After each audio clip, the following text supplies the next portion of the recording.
Hello, darlings. Nice to see you. Hi, welcome to Wanderplate, the witchy, meditation-y, tarot-y channel that does not take itself very seriously, but has a really fabulous fun time. I'm your host, Wanderplate. I wanted to do a quick video spotlighting this, one of my favorite tarot decks.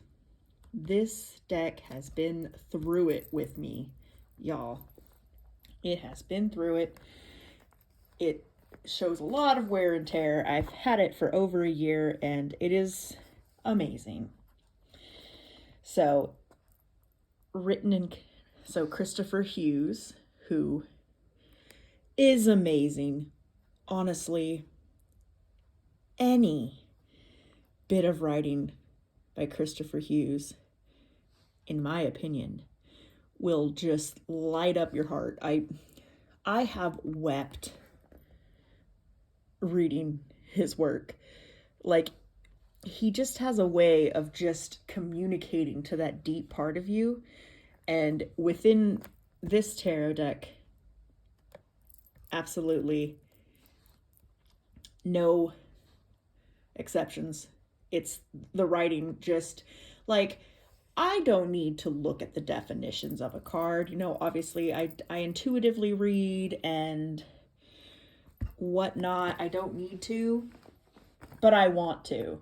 If Kristoffer is the one writing that, first of all, have a look. Look at that. Just take that in. The artwork is by Chris Downs, and it is fantastic. But just, oh my gosh, like this box, like I got that nice magnetic situation. It is hefty, but I tell you what, it looks gorgeous on your shelf. Absolutely gorgeous. And it is sturdy, because me and this box have been places. And it just doesn't quit.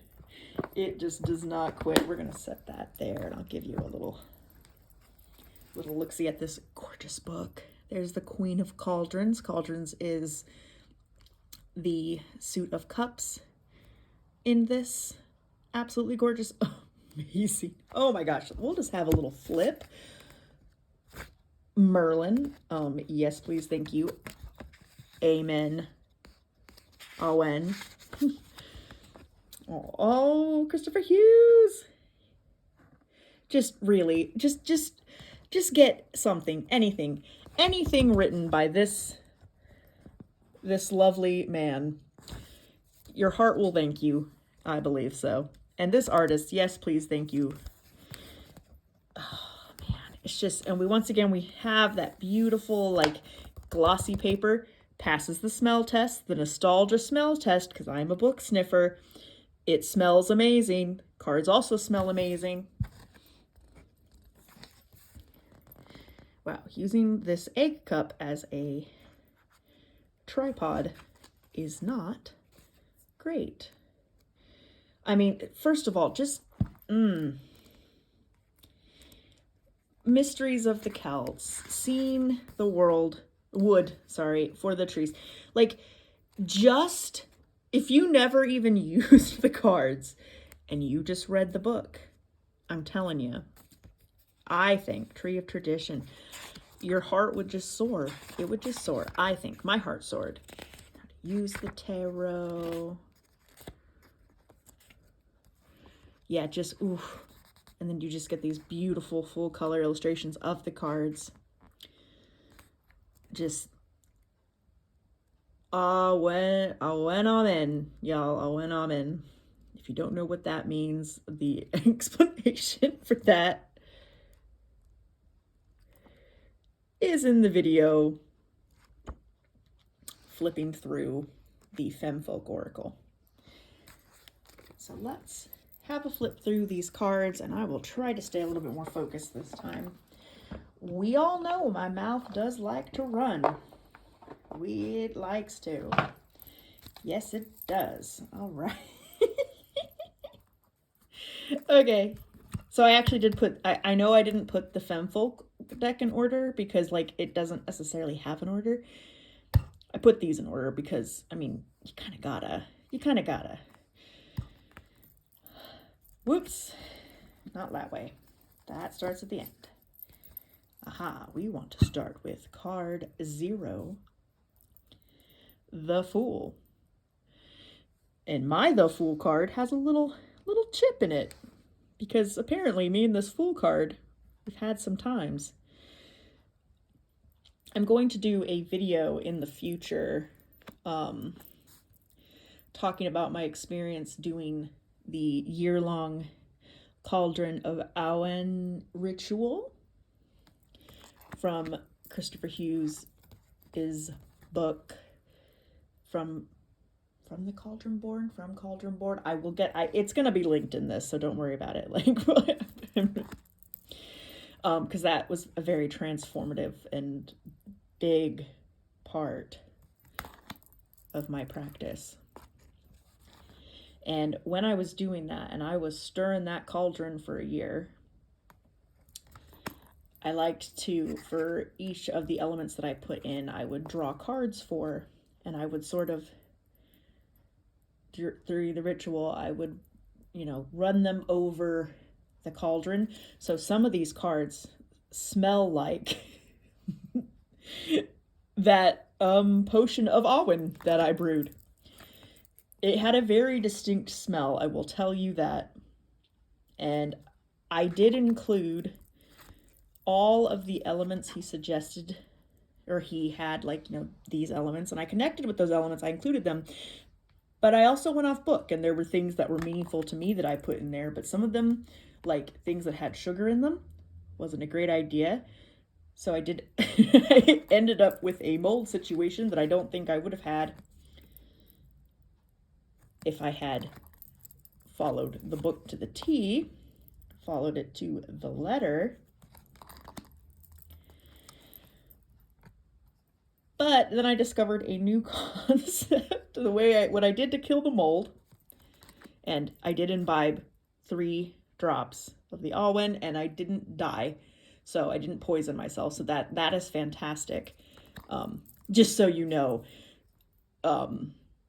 the original ritual would not be dangerous, but my brother was a little bit worried when he heard some of the things I added, where he was like, really, for reals, like, just symbolically have some. And I'm like, well, I'm gonna eat it, I made it. I'm not condoning that. I just want to make that very clear. I'm not condoning putting random stuff. You know, do your research. I'm learning, I'm growing as a person, so don't do that. But anyway, oh, but yeah, the way that I found to combat the mold issue, because, I mean, it was for a year. Once again, if I had done as Kristoffer said, I would not be in this situation. I wouldn't have been in that situation, but I freestyled, and we'll talk about that more later. But I decided, because I'd made some moon water, and then I was like, moon spirits. I could take, like, vodka or some kind of spirits, alcohol, and I could make moon spirits, because I can make them like I make moon water, and then add that as a special ingredient to the potion. It worked. It worked great. And moon spirits is so much fun. Like, I got super into it. Like, I did all sorts of stuff to the bottles, and which I actually ended up keeping all the bottles because, like, they became very significant for me. So, but the moon spirits helped kill the bacteria. And so probably was what made it safe. And the nice thing was, at the very last moon spirit that I put in was a Jack Daniel's apple liqueur. Now, I am not a drinker. I don't like alcohol. I don't like how it feels. It isn't great with some of my medications. Like, it's just not a thing for me. But because that tasted like apples, and there was also actual apples that got involved, because I did an apple thing for Samhain, or Nos Calan Gaev, I was doing that. It ended up just tasting like apples, which I felt, apples being like a food of the other world. Are so many mythological and spiritual attributions to apples. So, the fact that for me, Awen tasted like apples was just perfect. I just realized I'm not talking about these cards, but at the same time I am talking about these cards, because these cards witnessed some incredibly pivotal moments in my life that were around that cauldron. Just really, they were there. And I've only read, I'm currently reading Kristoffer Hughes' Cauldron book. And I know it's cringy whenever I try to pronounce these things. I am working on it. So probably at some point I will talk about that, because I tell you, the writing, it's just so beautiful. And I mean, just look at that. Just look at that. And this imagery here as well. This imagery up here with these kind of beans in front of the cauldrons. There is a meditation that you do in the Cauldron Born book that, like, that imagery, it's in there. So this, I will say, this deck, well, first of all, you have so many Mabinogi, see, now I feel like I can't even pronounce that, imagery in here. I mean, like that, there's the head of Bran, and I can't remember what the name of this place was, but it's that place where they were like there for like ever, and like, but they didn't age, whole thing. It's just like, if you're gonna get into the Mabinogi, I'm so afraid I'm doing that wrong now. If you're gonna get into that, then this is the deck to have.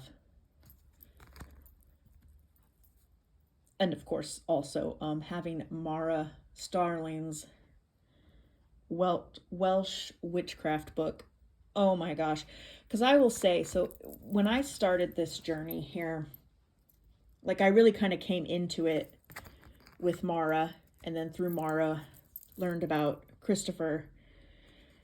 And like, a lot of my beginning witchcraft practices, really, I learned them from stuff that Mhara had said, and just, she's so good. 100% recommend her. More than likely, you know who she is. You have to. Like, she is the girl. She's got this going on. She is fantastic. And then I learned about shadow work from Kristoffer Hughes. So I did there was a lot of weeping, there was a lot of reflection, there was so much, and there was also so much joy. This card always feels, not just in this deck, this card in the tarot always feels like a personal attack. Because why is this card my life? This is what we're working on in shadow work. The the way that this personally attacks me that's how I started doing meditation, was to try to stop being personally attacked like that. And of course now I am trying to make my own. And I've already got my the Fool card one up. So hopefully that is helpful for someone. Anyone? It's there. I know I keep using it. Because I wanted it. But yeah. I love this one so much. This is my heart song. Oh yeah, well, the shield's right. So when I finally did my natal chart, like my legit natal chart for astrology, I am a triple earth, right? So I am a Virgo sun, Capricorn moon, and Taurus rising. What was funny about when I discovered that was that literally 4 months, because I do a daily draw with the tarot cards. And literally every day I was drawing, like, because I would write them down. It was pentacles upon pentacles upon pentacles upon pentacles. And even still now, I am more likely to pull a pentacle card. So when I did my my natal chart and realized that and was like, oh my word, earth, I am triple earth, I am earth, earth, earth, earth. I was like, oh, that's because pentacles, that's my suit. Like, all roads lead to the suit of pentacles for me. So of course I keep pulling them. That makes perfect sense. We have those again. Oh. Yeah, me and pentacles, we have a whole thing going on. So yeah, this was random. I don't know. Am I just showing you guys these decks just for a reason to have a chat? It's possible. It's very possible. Oh, someone's slamming doors in these flats. Bless them. Bless their little hearts. But yeah, so that was a quick flip through of Kristoffer Hughes' amazing Celtic Tarot deck. I also got his deck that he released last year, which was the Yuletide one, which, oh my gosh, I will do a flip through for that around Christmas time. I mean, I used it for like as soon as it came out, I had it, and then I used it up until like right about last month when I was like, okay, we're kind of shifting into a different energy here. You know, we're not really in the Yuletide now, but like you could use it anytime. It once again full of his gorgeous, inspired, insightful writing. And I can't remember the name of the artist right now, but obviously when I do the video, I will know the name of the artist. The art is beautiful as well. Like, you want to talk about a nostalgia trip, you're going to have a nostalgia trip. So yes, that was my very long-winded chat and my happy little flip through this wonderful tarot. Blessed be. Talk to y'all later.